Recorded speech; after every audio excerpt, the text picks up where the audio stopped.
Revelers, this is Off the Rails, Right versus Left, the podcast that we do because we think the left is evil. I'm Rob B. And I'm Brad Lee. And I'm Brian G. And we are Off the Rails, Right versus Left. Again, we're doing this show because we think everybody needs to know that the left is evil.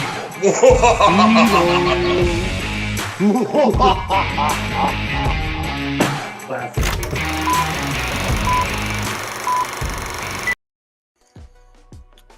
Oh, this should have come down. All right. Well, welcome, revelers. This is Off the Rails, Right versus Left. And I'm continuing my series of much more mild-mannered interviews that I've been doing going into the 2024 election, meeting with candidates and talking with them a little bit that are from smaller parties or from races that don't get as much attention. So today, as again, y'all know I'm a libertarian, so I'm absolutely thrilled to get the opportunity to speak with Girish Altekar. I'm sure he's going to correct me if I got the name wrong. He is the libertarian candidate for the U.S. House of Representatives, the Texas 37th Congressional District. Let's go ahead and bring Girish on. Mr. Altekar, how are you doing today? I'm doing well, Rob. Thank you for having me. Yeah, I appreciate it. Again, like I was explaining to you in the chats that we had going into the interview, like we're kind of like beholden to this two-party system that our founders never intended, and we kind of got to break through it because now we kind of have a race between two different parties that both think they can spend your money better and control your life better. So I think it's time to return the liberty back to the United States of America. So did I get your name right? Girish Altekar? Yeah, it's Girish Altekar. Okay, so it's close enough. So yes. I've got 5 languages, but Hindi's not one of them, so my pronunciation over there is not very good. So well, go ahead and give yourself a little introduction here, and more importantly, why you're running, because you're in that district over by Austin, right? Yes. So you're kind of in like a Democrat stronghold trying to take on the system. So yeah, definitely want to hear what inspired you to run. Sure. So first of all, I've lived in Austin for about 35 years or so. And so I consider myself a Texan more than even from India.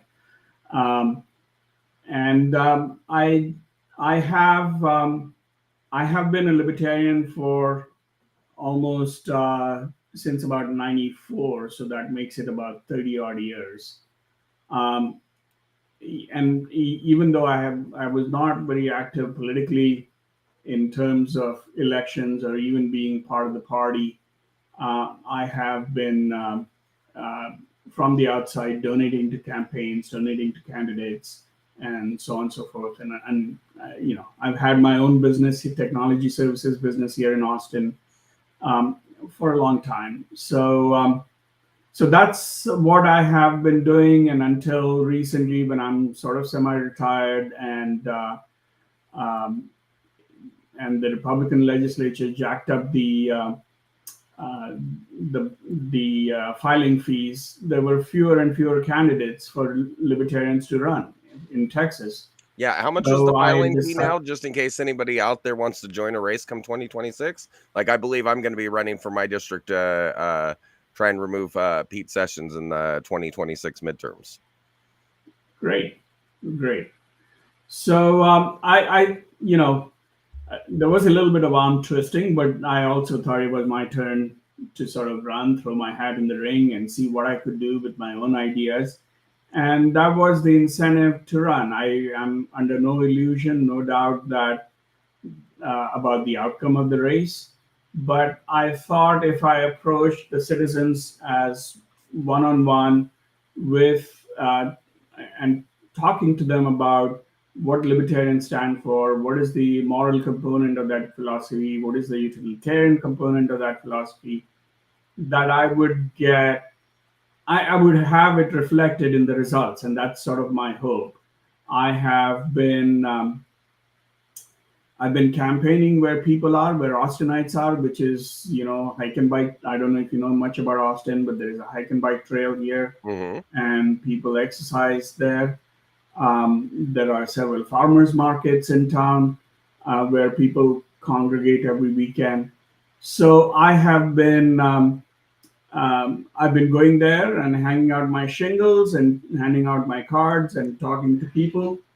And even surprising to me, I think it has been very effective. I've met, at least 4 to 6 thousand people in the last 3 4 months, and we shall see if it reflects in the results. And so my goal is to at least get into double digits here. Um, and there is a Republican candidate, but I'm not quite sure she's even campaigned at all. Um, so we shall see. But Well, that's sort of, I'm definitely rooting for you. I'm always rooting for the libertarian. Now, I have yeah. done So I've done some other interviews with libertarian candidates for the Senate and for the House. So, like some of the big issues with like economy and healthcare, Supreme Court, we have gotten some degree of look at that. But because you are there in one of the bigger cities in Texas, I want to like start off with an issue that's kind of like huge in large cities pretty much around the country right now, and that's like the violent crime and vagrancy that just seems out of control. If you get into Congress, how would you be proposing to tackle that? yeah, I mean, I think Austin, just like any other major city, is experiencing growth in homelessness and possibly uh, as a result the increase in crime. But there's also a lot of petty crime. And I'm not sure that there is a magic bullet solution to this. There is something tearing at our fabric. I'm running mostly as an economic libertarian, where I believe that if you let libertarian ideas thrive, the country will become more prosperous and harmonious.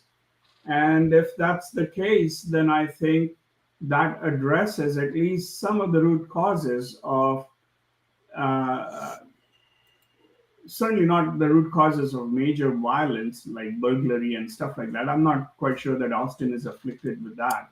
But at least a lot, if people are wealthier, then they are happier and prosperous, and therefore less uh, induced towards crime. And that's sort of where I lean towards.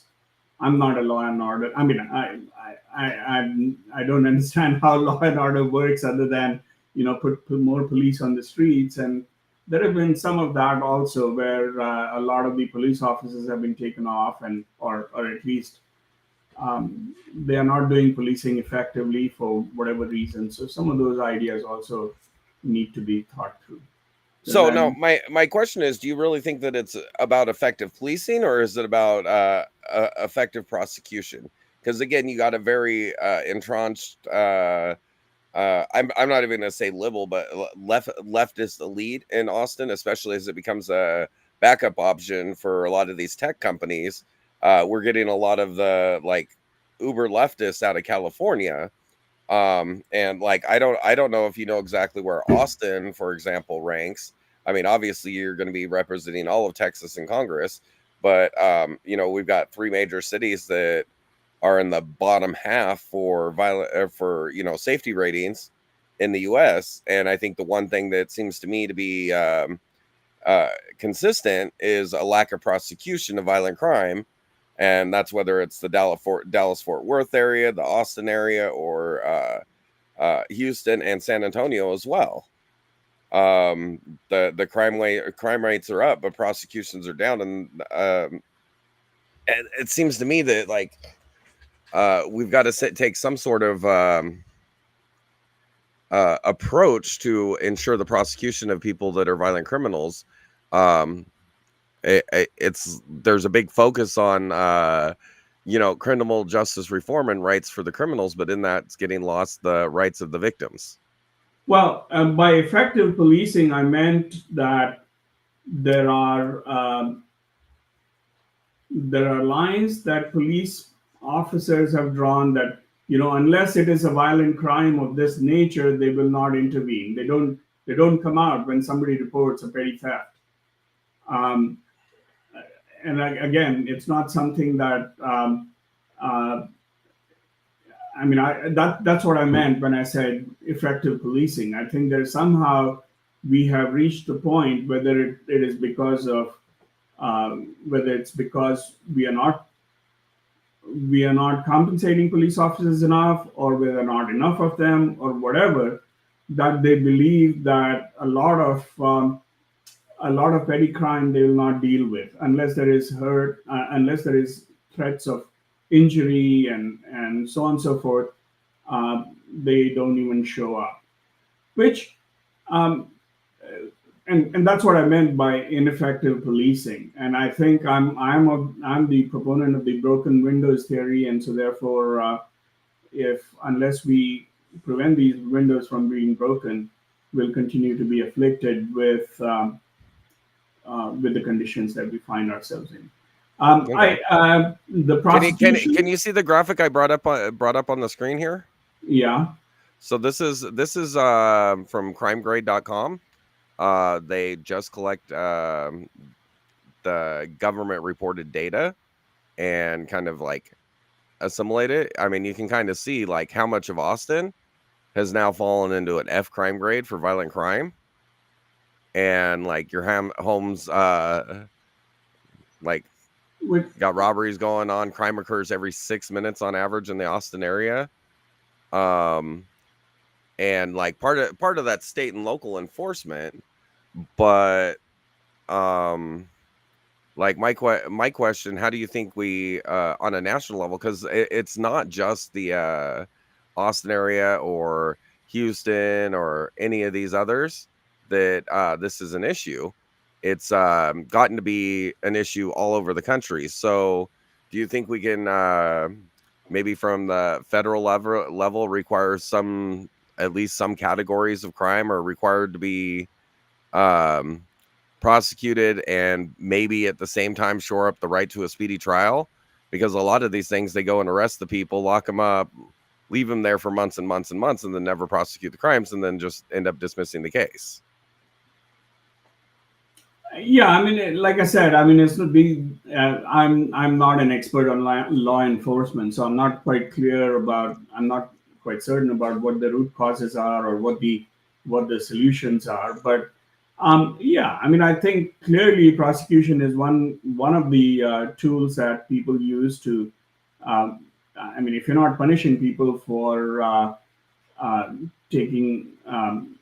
taking matters into their own illegal hands, then you're clearly not doing your job. So like I said, I mean, I believe in law and order. I believe in the deterrence of punishment, but what exactly is happening in Austin is not, or other major cities. I don't know. So it's something you're going to have to look at more as you get into office, how we can address that. Yeah. Without pouring more government funds into it. Yeah, exactly. I mean, you can militarize the police, which we are doing already anyway. But is that the right solution, or is it are the problems related to education, not sufficient opportunities for jobs and work? Well, there's actually an interesting statistic. 70% of prisoners came from a single parent family home. So like I think supporting, upholding, and encouraging family values is a huge place to start. But I want to go ahead and move on to the gun policy. Again, you're here in Texas. We had the mass shooting in Uvalde, so that's kind of like top of mind. But we've also on the flip side, we've had a couple like attempts at mass shootings where a bystander carrying a gun actually ended the attempted mass shooting before it ever got started. One was at a convention, one was at a shopping center. So where do you stand as far as gun policy in the United States? I'm a pro Second Amendment guy. I don't, and it's quite funny because I don't. um, it's another area where I don't have a gun myself because I just don't find myself to be trained enough in its use. So I've never bothered to get one. But I believe in Second Amendment purely from sort of the philosophical point of view that says guns in the hands of individuals prevent um, a statist or an authoritarian government. And so from that point of view, I'm a Second Amendment guy. Whether or not they, and like you said, if the citizenry is armed, it's quite likely that they'll prevent that they'll prevent other people with sort of the bad apples with guns from doing tremendous harm. I believe in that. So I'm all for laws that allow citizenry to have guns on them in their possessions, in their houses, or even for open or concealed carry. Right. So there's I kind of like to do this like every time I'm ever talking about gun rights, and that's like pull up the actual verbiage of the Second Amendment because it does stand apart from the other bills in the Bill of Rights where it seems to be granting a freedom. Whereas the verbiage of the Second Amendment, a well-regulated militia being necessary to the security of a free state, which would be like if you go back to the time of the founders, what was the regulated militia?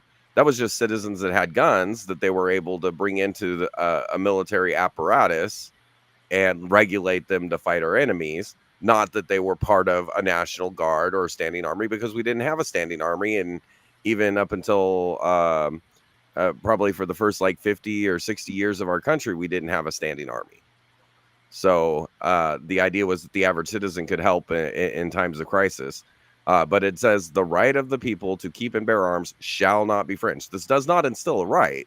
It just says the right exists. And this amendment does not grant anything to the citizens. It restricts the government.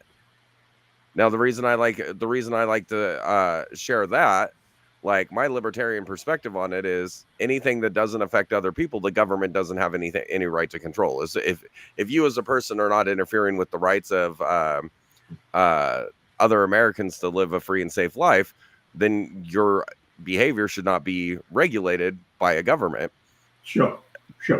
So I actually take issue with the gun laws that we already have established. And the reason I take issue with that is, like, you take the NFA, for example, it prohibits the manufacture of fully automatic weapons for civilians, which was allowed up until 1976. And we didn't have mass shootings. So all it really did is made it to where criminals still have fully automatic weapons and rich people can still have fully automatic weapons because it's not illegal for them to own them. They just have to pay extra money to the federal government that the federal government can use because it goes to the ATF. So then the ATF gets to target American citizens. So I have a little bit of an issue of funding a government to attack its citizens. And then because they refuse the manufacturing, now the average price if you want to purchase a fully automatic gun is about $40,000 to $50,000. So what they really did, I think, not just from the Second Amendment aspect, but also the equal protection under the law, I think is violated with our current gun policy. Because what it really does is it creates, the upper class is allowed to have it, but the lower class isn't. which I think is an attack on the fundamental freedoms, even beyond the concept of the Second Amendment. Right, to the extent that, I mean, every government intrusion increases the price of whatever that's being purchased or sold. So there's no question about that. And to the extent that that applies also to automatic weapons, we are all up in arms, so to speak, about that. But yeah, I mean, I do not believe in in giving any quarter on this issue to the government. I think people owning guns is fine. There are, I mean, there are real concerns about why we have so many mass shootings. And again, what is the root cause? Is it just mental health? What can be done about it? I think there's a fair argument that it's just mental health, because back, 40, 50 years ago, when kids would go to school with guns in their gun rack and their pickup so they could go hunting after school, there were no mass shootings. There's mass shootings now where they're doing mass shootings in gun-free zones with guns they're not legally allowed to own. And 90% of the time, these are kids that were identified as being troubled anyways. The FBI, in a lot of cases, has already interviewed them and knew that they were a threat, but no serious actions were taken. Which it's funny that they worry about the people that are dangerous as rights, but then they're willing to take away the rights of people that aren't doing anything wrong and aren't showing danger signs. So yeah. So my question as a libertarian, like, if I run and it hasn't been done already, I would be proposing to scrap the NFA and any and all restrictions as a complete violation of constitutional rights. How do you feel about that idea? Sorry, what is NFA? I mean, I don't know. The National Firearms Act. So it originally started in 1919, basically had some of the bigger explosives banned. And then in 1979, that's when they started getting rid of firearms and stuff. And now that's the NFA is what they use when they like instituted their quote unquote assault weapons ban. That was what they used as justification for it being constitutional. And I think under the we had the liberal Supreme Court for 70 years, so any serious challenge to it hasn't come. And I think now that we have a constitution respecting Supreme Court, now would be a good time to make a move on legislation where if it gets challenged and taken all the way to the Supreme Court, we're going to get it ruled on by judges that are focused on the Constitution and not judges that want to legislate from the bench. Sure. Again, like I said, my campaign is all about economic libertarianism in today, and so I'm pro Second Amendment, but it's not something that I'm leading with. Just like law and order is not something I'm leading with. I'm leading with economic issues that allow every American to prosper, to do things for themselves, to not have the government put roadblocks in their way. And those are the issues. So if I get elected, those are sort of the issues that I would primarily put forth as the ones that I want to deal with first. Okay, so what would be some of the bills that you would put forward to free us up from an economic standpoint? Yeah. So, for example, the issue of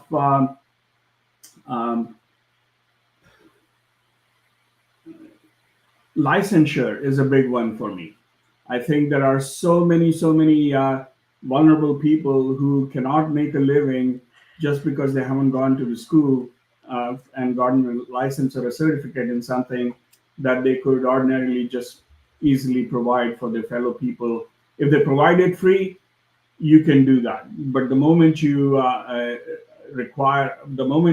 for a payment for those services, then you have to go ahead and get a license. To me, that's sort of nonsense, and it's something that we should reckon across the country. Even though these are relatively small local issues, but that's sort of the culture that I want to promote. There's also the civil forfeiture, which takes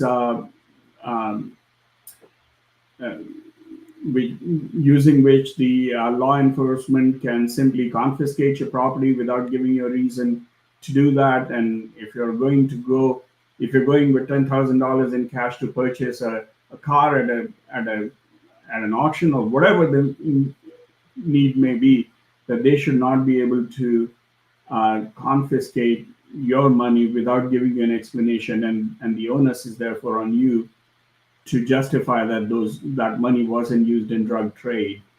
Okay, and for my audience to clarify what he's talking about the forfeiture laws that were generally intended to target organized crime and drug dealing apparatus, where if they charge you with a crime, notice I say charge, not convict. If they charge you with a crime, they're able to seize your assets, both cash, property, boats, cars, houses. Well, they don't even have to charge you with the crime.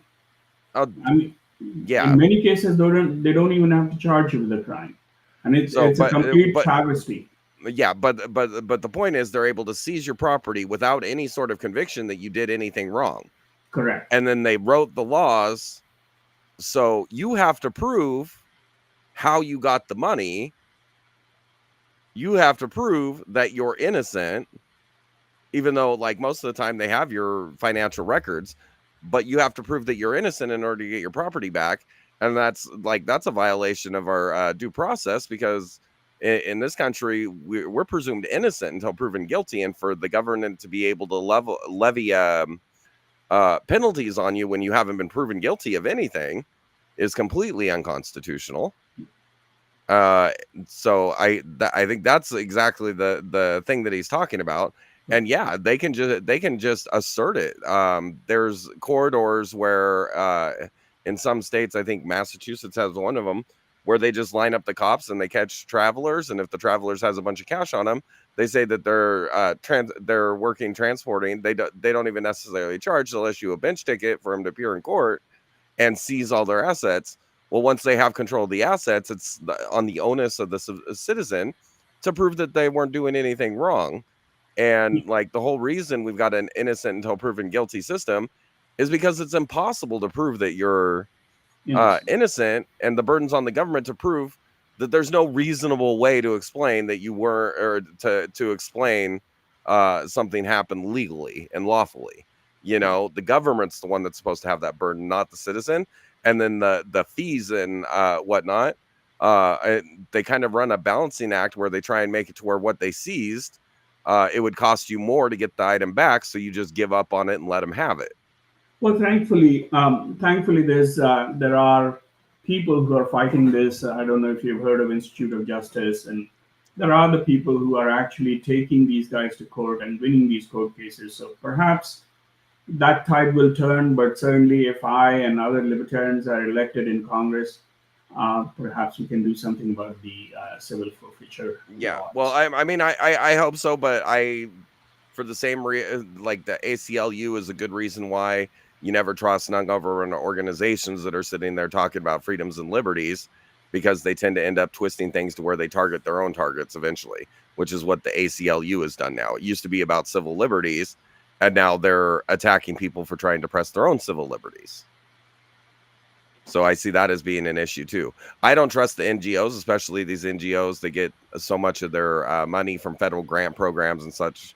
Like, it's very. I'm very highly skeptical. That's fine. The Institute of Justice is somebody I donate to. They are an independent organization that helps people with actual court cases that infringe on their liberties. So slightly different, but I get your point.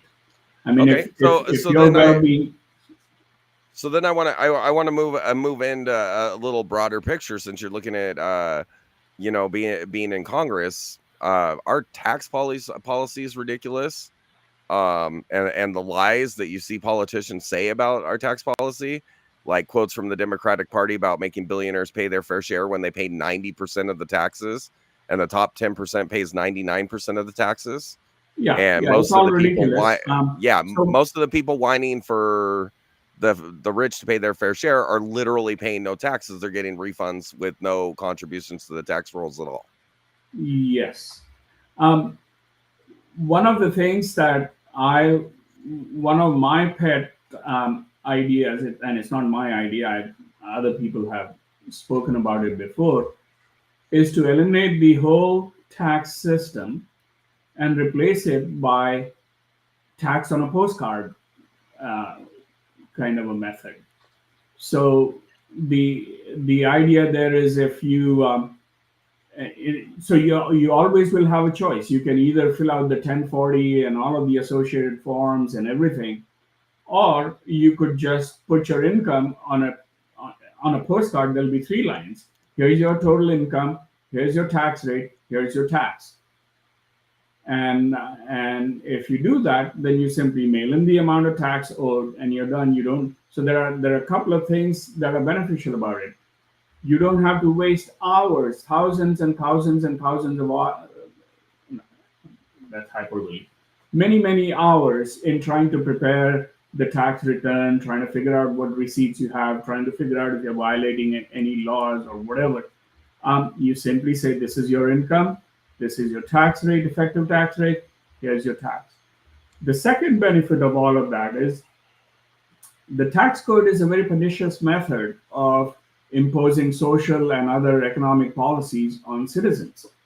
And the moment you say we are moving away from a tax code that to a simple form like the postcard, what you do is eliminate the power of all the lobbyists and the and politicians to pervert our system into things that benefit their own people and at the expense of others.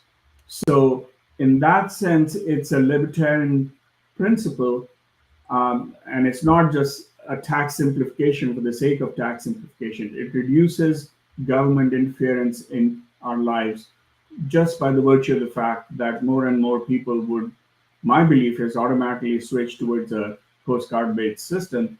And therefore, everything that sort of the lobbying for specific tax provisions will go by the wayside eventually. Yeah, well, and then you have to throw in there, okay, so because of the complicated tax system, we're approaching 90,000 employees of the IRS. They have an average salary of $75,000 a year, which is more than the average American makes by far. So it's kind of ridiculous. And what's their job? Their job is to rob people, because if you don't pay your taxes, what do? Guys with guns come and take it. That's right. So, I mean, that's by definition robbery. Now, I did have a different perspective on how taxes work, because I did live in Russia for a couple years. Now, in Russia, they have a 15% tax rate across the board. If you profit as a company, 15% tax rate. As an independent person, all your income sources, 15% tax rate. Everybody pays the same amount. I think like the bottom like 5% of earners are exempted from taxes, and everybody else pays their tax. Obviously, retirements and pensions and all that, none of that is taxed, because by that point, you're done. Like, you're supposed to be able to just enjoy your retirement. You shouldn't be funding the government at that point. Yeah, the double taxation issue. Yeah, the same exactly. Money gets taxed twice, thrice, 4 times.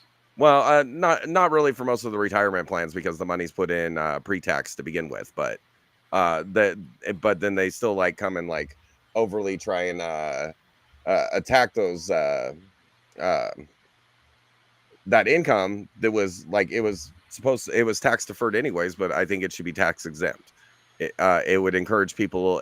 I think it'd do a better job of encouraging people to take care of their own retirements, especially since Social Security was supposed to be a safety net for the lowest wealth Americans and not something that everybody gets. That's part of the reason why our system's insolvent. It's the reason why our Medicare is insolvent. Well, that and the Biden-Harris administration taking $290 billion out of Medicare to pay for their EV tax credit, their EV credits, because nobody but Tesla can make a profitable electric vehicle. And we shouldn't be subsidizing that kind of stuff. So like if I'm proposing the legislation to be 15% tax rate across the board, the only write-off that companies have is I would say for education programs, if they pay employees to attend education programs to get them, professional certifications, advanced training, even like job programs, like some of these manufacturing, you might need a bunch of welders, so you need to send people to welding school. Let the companies write that off because it directly contributes to the tax force. So then it just comes down to 100% what are their profits. And if the companies want to get out of taxes, the only way they're going to get out of taxes is if they spend all that money expanding, which is going to generate more jobs. It's going to generate more revenue through building and expansion projects. And I mean, it's supercharged the economy. I agree with you. I don't have any issues with that. I understand what you're saying. I mean, sometimes there are differences about what can be expensed and what cannot, but that's another small rabbit hole that we don't need to go into. Exactly, and I'd say the detailing on that can be. I mean, it's a pretty simple standard. It has to be an expense that's directly related to the operation of your business, which then trips on a company dime are not directly related to the operation of your company. Stuff like that. If you do, you know what I mean? Like it makes it pretty clear that it has to be a necessary expense for the operation of your business.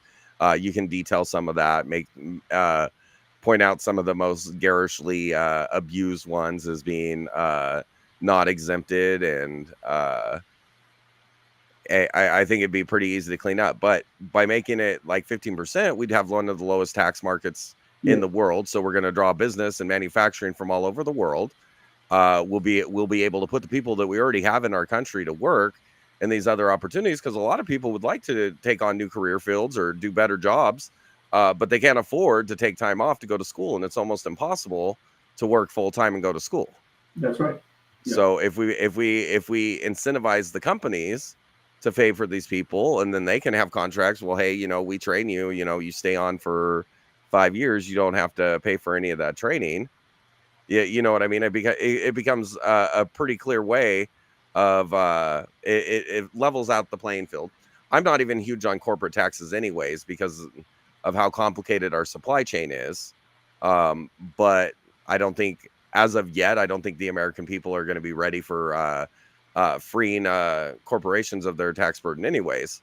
Yeah, and I think there's something to be said for value-added taxes, where every step of the economic process, when you add value. No, it's horrible. They do it all over Europe, and it's awful.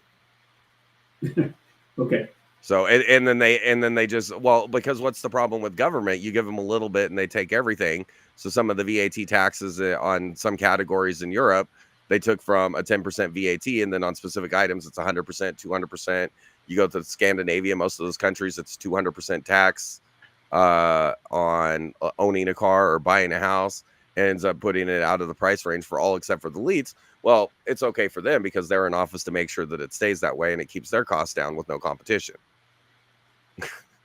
If that makes sense. Yeah. I mean, fair enough. I mean, all taxation is problematic at some level, but it's a question of which is the fairest mechanism that allows the least amount of intrusion of government in our lives, and well, I can give a good example of that chain taxation. Fuel taxes is a great example. Okay, so first of all, any equipment done to mine raw resources use fuel. So the production of resources, taxed. Then it has to be transported to a refinery, taxed. Then it has to go from the refinery to a component manufacturer, taxed. Oh yeah, and all these other companies are being taxed on the energy that they use to operate. And then it goes to the final manufacturer of the final item, taxed. Then it has to be taken to the distributors, taxed. It has to be taken to the retailers, taxed. And then finally, you're taxed on your gas when you go to the store to buy it and go home. So that's like 6, 7, 8 taxes on every single item that gets repeated on the customer, because ultimately the consumer is the one that pays for all the costs of manufacturing and bringing an item to market. And you've now taxed them 7 times during the process. So a fuel tax is a repetitive tax on the individual. Yeah, but the issue is that the taxes. So hopefully, the tax that consumers pay is certainly not larger than what they would pay today. No, but my point is, so the consumer pays their tax, right? but they also pay the retailer's costs. So they're paying the retailer's tax for getting it to the store. They're paying the distributor's tax for getting it to the retailer. They're paying the manufacturer's tax for getting it to the distributor. They're paying the processor's tax for getting it to the manufacturer, and they're paying the producer or the miner's tax for getting it there. But all of those passed are passed down to the customer. So if you remove thousands of dollars worth of tax in the process, those savings get back. Because when we talk about inflation, I mean that's a multiplication tax that goes all the way down the line, because the consumer pays all the costs for the entire supply chain. I think I mean you're correct. The objectives are still the same, that the consumers pay only a limited amount of tax, and how we minimize the tax is the objective for all serious people. But the actual mechanism would then have to be evaluated to see which one works best, whether it's the one that we have today, that at the end point you just go pay 8.5% sales tax, or do you pay the difference only on the top level, and so on and so forth. Well, I am okay with income taxes, but like certain loopholes would have to be taken out. Like consumption taxes unfairly tax the lower class because they spend a higher percentage of their income Absolutely. in comparison to the wealthy. However, if you're taxing income, okay, we can make that argument for taxing the income much easier. But then we have to get rid of like the billionaire loopholes, where a billionaire will go out, take a loan against their stock, and then have the company pay back the loan and write it off as a business expense. Meanwhile, the billionaire is getting millions of dollars tax free. Yeah, like I said, I mean, all of the tax, the entire tax system is what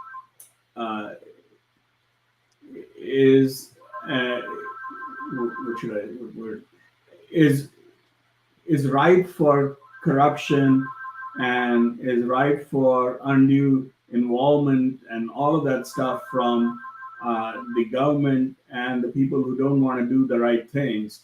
And so it will need to be repealed in many ways. And so the tax on a postcard is sort of the first step in getting to the point where we eliminate undue interference and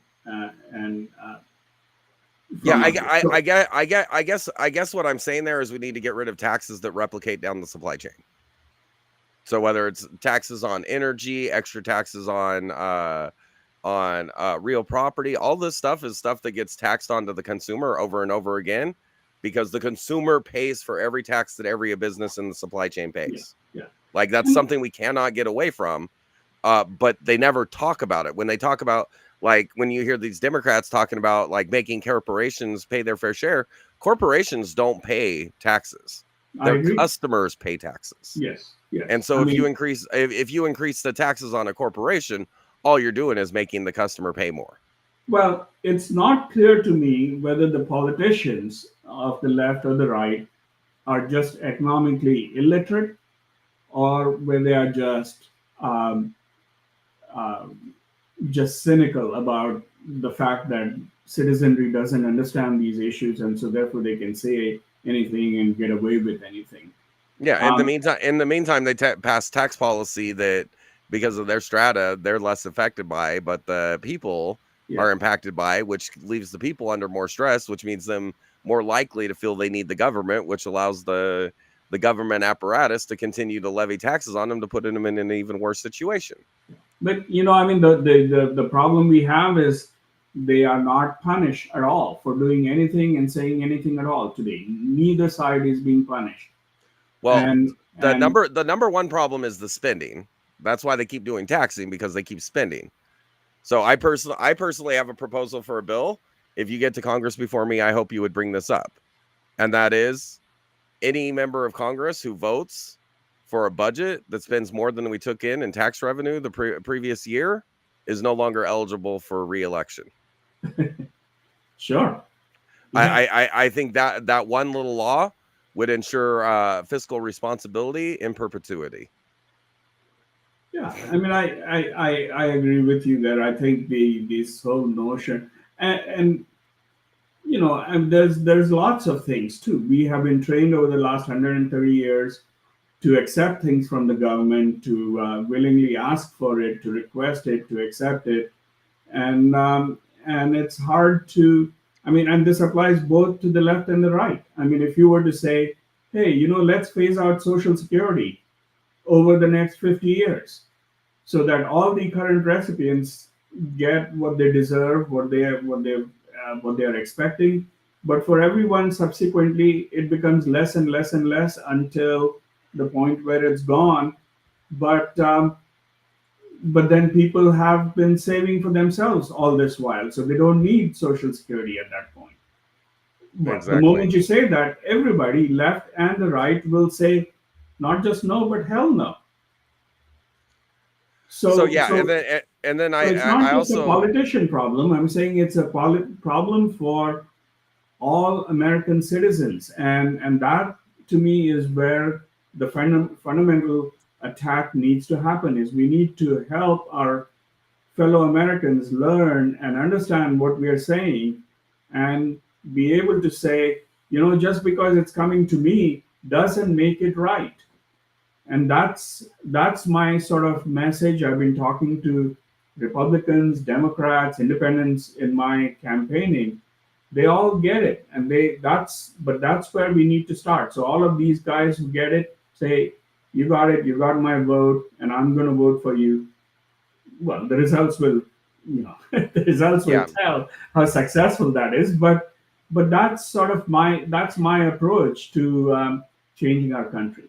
Well, The people have to and do you change. think the shrinking of the government is a big issue too? Because I mean, we do have. I mean, we've got what 500 members of Congress, but we also have 500 federal agencies, and when you break them down into their sub agencies spread out, you got over 5,000 government agencies. Then you got 90,000 like local jurisdictions. So most of those government agencies are overseeing things that are already overseen by local governments. So I think pulling back the federal government to the bounds that were originally set out in the Constitution would be a huge thing too, No because like question. we're trying to provide welfare to the people when that was never the duty of the government. The duty of the government was to promote welfare, which would mean a free market, Yeah, not to provide welfare for people that don't want to participate. sure. I mean, I don't. We are not. We are talking about the same things, Yeah. and the only thing I would add to that is it took us 130 years to get here, in my opinion, and it's not going to be done. We are not going to unwind it overnight, and so So we go ahead. do you feel the argument that just claiming that a problem's big and it can't be solved overnight is an excuse not to try and solve it? No, otherwise, why am I running? I mean, I'm Yeah. saying Well, you. no, because I say like the tax code's been ruined for 100 and some odd years. I mean, we never even had personal income tax until World War I, and then we got the wannabe president for life, Roosevelt, who tried to stack the Supreme Court that Sure. ran 4 elections. He did end up becoming president for life because he died in office. If he hadn't died, who knows what our country would look like now? And like all he did was keep handing out, and then that kind of like set into motion a spiral of spending at the federal level and overreach of the federal government, not promoting independent enterprise, but taking over independent enterprise. I mean, a great example is like government instituted flood insurance. Federal government shouldn't be in business. They shouldn't be providing power. They shouldn't be providing water, sewer, gas. They shouldn't be providing anything that the private market can provide, and generally more efficiently. Well, sure. I So mean, all libertarians would agree with that. yeah. But my point is that we are not here in a shouting match with the Mhm. rest of the country. We have to bring them along with us to say, hey, we have been trained over the last 130 years ago to receive all these gifts, and thank you, Lord, for giving us those things. It is fundamentally wrong. And until and unless Americans get that at some level, we are not going to be able to solve this problem. you cannot send enough people in Congress to overturn anything. I mean, you can't even send me to Congress even for just a simple licensure law. Yeah. No, So, I got so, you, but you got to start somewhere. And once but you you're in have to there, you can start start. somewhere, and you Yeah, have and to. once you're in there, you can start rabble rousing. Oh, Republicans, you say that you're all for reducing spending. So how about backing my law that if any member of Congress votes to spend more than we take in, they can't run for election again? Oh, you mean you don't care about the American people? You only care about your own reelection? Okay. Yeah, Well, yeah, yeah. that's when we start. That's when we start showing Republicans and Democrats for who they are, and start pushing them out and return to the multi-party system that our country was founded under. Yeah, I Now mean, there. I like I said, we are in violent agreement, but again, I mean, um, um, I have, I have a healthy skepticism about anything being done overnight. But what we need to do is get one person in, two people in, three people in, do something, show the results of that, convert more people. Because unless and until you have American people with you, the system's not going to change because they like it too much. Yeah, if you get the messaging right, the American people are going to be behind you when it comes to restoring their own finances, restoring their own liberty, restoring their prospects for the American dream. Yeah. So I did want to ask you one other one, and I know it's like kind of a tightrope, but federal policy on abortion. What do you think? I am fundamentally in a woman's right to choose camp. I mean, there may Okay. be restrictions on the margin, but again, I mean, Now, if as we, I'm a libertarian too, and I just it's one of the platforms that I just cannot get behind that libertarians seem to have, sure, because I understand backing a woman's right to choose. The woman has the right to choose whether or not she has sex. She has the right to choose whether or not she uses birth control. She has the right to choose whether or not she takes the morning after pill now. So there's actually 15 choices that she makes before she's pregnant. So at that point, who's looking out for the baby's rights? yeah, So and by the way, it's a libertarian perspective I don't get, because the libertarian's ultimate view is to protect the liberty of the individual, particularly the liberty to life, and inconvenience is never a justification for ending of a life. So sure. it's now I what I was hoping for was that you would say, as a constitutionalist, it's none of the federal government's business. But that's what I'm saying. That's what Yeah. I'm heading toward. It's none Yeah. of the Okay. government's business. Yeah. But also, just so you know, in full disclosure, where I stand, I mean, I think, Yeah, well, I mean, the bottom line is, I mean, you look like you might be a day or two older than me, so then I know that damn good and well, like all the way back to Bill Clinton, nobody said that it wasn't a baby. Nobody said that it wasn't killing a baby, and by turning it into a woman's choice and ignoring the fact that it's killing a baby, which until 20 years ago nobody said it wasn't, like that's where the whole conversation got messed up. And like the arguments that people make is, well, you can have better economic prosperity. Well, that's not actually true. Families do better than people on their own. And like, I mean, we need to incentivize. I mean, we well, talk about immigration needing people in this country. Well, how about instead of importing 1 million foreigners every year, we have 1 million extra babies? Because that's what we're killing now, is 1 million babies a year. yeah. I mean, I don't. Again, I mean, I think um, certainly the libertarian that I am, I believe that it's every adult's choice to make, and Okay. I mean, But don't you think that's contradictory? Because as a libertarian, you don't say that a person gets the right to kill another person. but I mean, the issue is, again, we are now We're going into dehumanizing. metaphysics. We're dehumanizing the baby to give the woman a right to kill it. But I don't. I mean, I don't think so.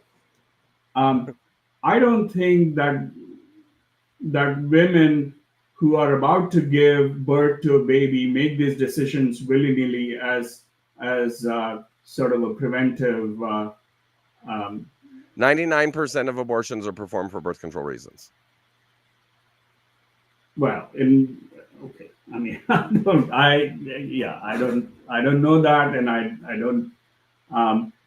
Certainly not at later stages. I would think not, but I Okay. don't know. So now there's a little nomenclature here, like Trump, the one of the two main candidates. I mean, we already know Harris Walls are okay with stabbing babies in the head as they come down the birth canal. If we need evidence of that, we can look at the laws in California and the laws in Minnesota, which don't require the doctors provide medical care to the baby that's born after a botched abortion. So the same laws exist in California and Minnesota. So we know where they stand.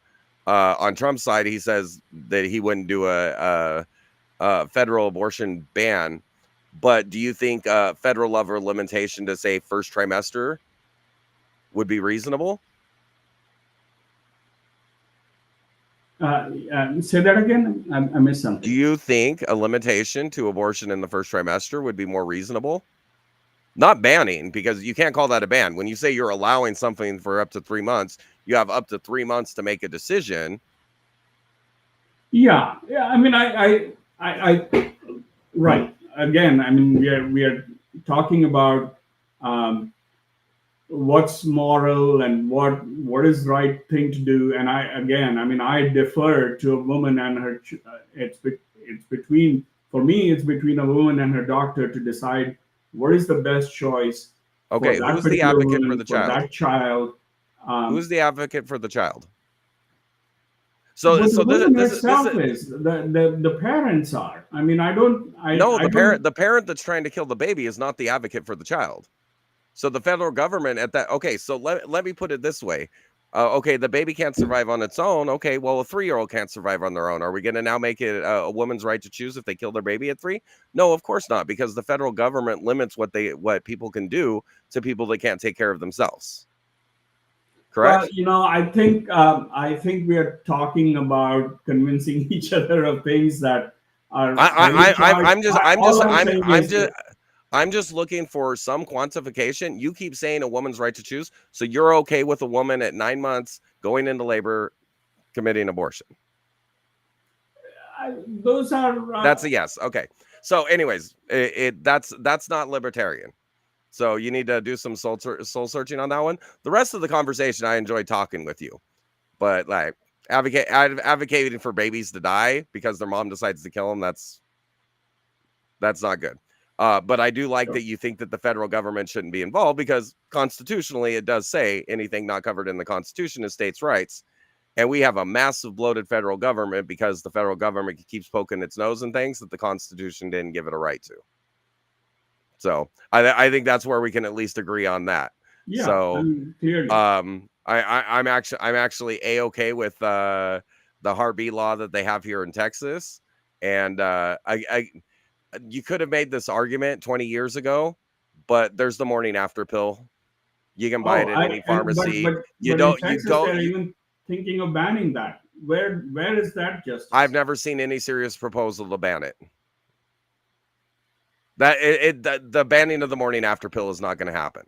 Okay, well, like I mean, you can't say, oh well, they're thinking about and use that as a justification for a much worse act. You know what I mean?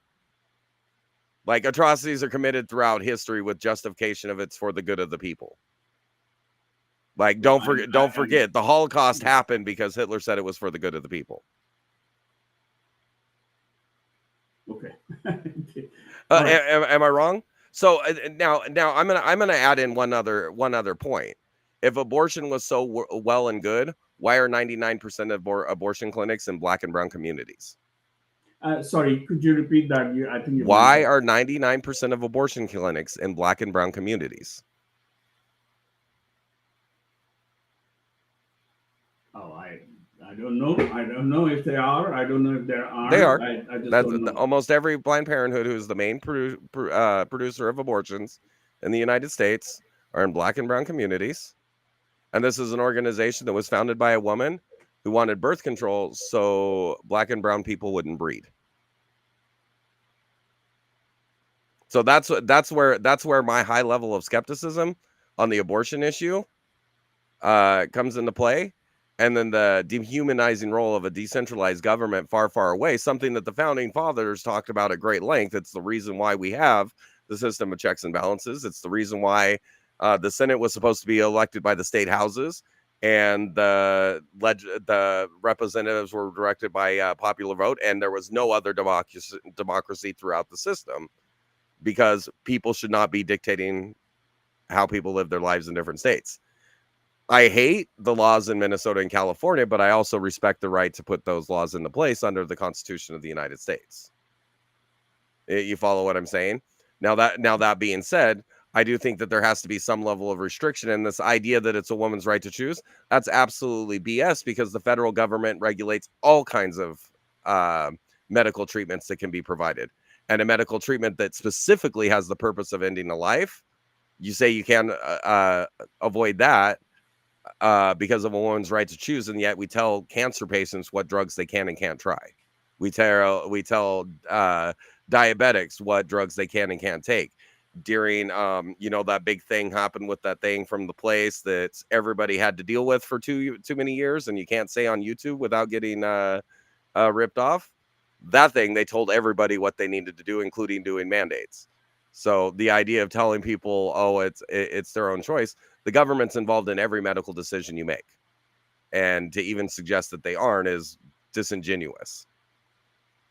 So, and then I think again we have an unequal protection clause under the law, because if the woman doesn't have the woman doesn't want a baby, she can have an abortion. If the man doesn't want a baby, doesn't matter, he has to support it until it's 18. So that there one side or the other has to be balanced, because it's not equal. Wouldn't you agree? Well, I mean, Yeah, I think that you can't argue that that's fair. If the woman No, wants to have a baby and the man doesn't, the man has to support that child until it's 18. If the man wants to have the baby and the woman doesn't, the woman can kill it. well, I this you know I don't want to argue with you about this, because it's No, that's not an argument. I'm asking if you think that's equal protection under the law.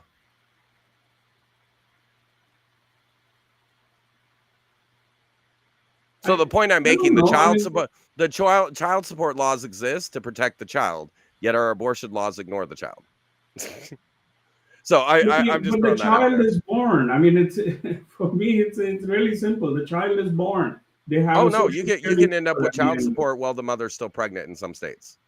Usually the same states that say the mother can stab the baby in the head up to 9 months. All right, I think I don't have anything. Yeah. So I mean, I had to give one topic that was going to be contentious, because I, for the most part, on your policies agree with you. This is one I knew I wasn't going to, so we had to have something that we're going to disagree on. I can at least support your position that it's not the federal government's business, and that they shouldn't be involved. It is a state issue. And then at the state level, if you want to ensure a right to abortion, then elect legislators that are going to reflect your values. And that's that on that. I do appreciate you coming on. We'll go ahead and wrap this. We've been an hour, and I know you're in the final days trying to get out some votes to get it done. I do appreciate you sitting down and talking with me and letting people hear what you think. And I'll forward you some of the clips after I make clips. But yeah, I do appreciate you joining me. That's one of the most contentious topics in America, and yet people try and shut down conversation over it. So that's why I specifically went into it, because you get oh, well, you hate women, or oh, you're killing babies, but the conversation's never had to where both sides look at both perspectives. So I do appreciate you even tolerating the part where it's a little tougher. It was intentional. We also get to see how you're going to stand if you get into Congress, that you are going to stand by your beliefs and what your values are. And no better way to do that than have a discussion on something where we know we disagree, and you get an opportunity to push back for what you believe in. So I hope you see the point of that. It wasn't to mock or ridicule your position on abortion. It was to prove that if you get in, you're going to be a man in integrity that fights. So if you guys want to get out of the dichotomy here of the Republican Democrat system that our founding fathers never intended to do. Again, we have an alternative in Texas, 37th congressional district over there by Austin. We've got Girish Altekar, and he'd be a great option over Democrats and Republicans that we already know what they're going to do in Congress, which is toe the party line. So any last words that you want to throw out there, Girish, before we call it a day here? No, visit my website, and it's girishaltekar.com, and I look for your support in the next few weeks. Yeah, and I've gone through his website. I knew all of his positions before we even had the conversation, because he clearly states his positions on his website. Go and check it out. I mean, we had a limited amount of time to cover what he believes in. So if you go check it out, you'll see everything. I believe that the libertarians stand where most Americans are on both sides, and the Republicans and Democrats have done everything they can to divide us into two camps, because it's easier to control us if we're fighting against each other instead of fighting for ourselves. So thanks again, Girish, and you have a great day. Good luck on the election. I'm actually going to vote tomorrow. Unfortunately, you're not in my district. We don't have a libertarian candidate over here. That's why I said 2026. I'm going to come take this away from Pete Sessions, but you have a great afternoon, and thank you for your time. Thanks, Rob.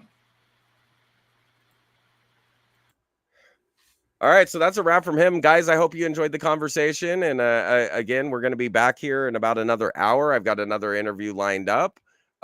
So we're going to keep going with these interviews all the way until the election. And then afterwards, I plan to continue the interview format. Our next interview is going to be with Darren Hamilton at 3 p.m. And let me double check here. I don't want to say the wrong race because I have so many interviews scheduled. Let's see which race he's in. Darren Hamilton. He's going to be the 24th congressional district. Let's see here. And he is actually where is he here? So he is the libertarian candidate for that district. So we're going to hear from another libertarian in the next interview at 3 o'clock. Thank you so much for joining us. You have a great evening. But make sure you come back for the next interview.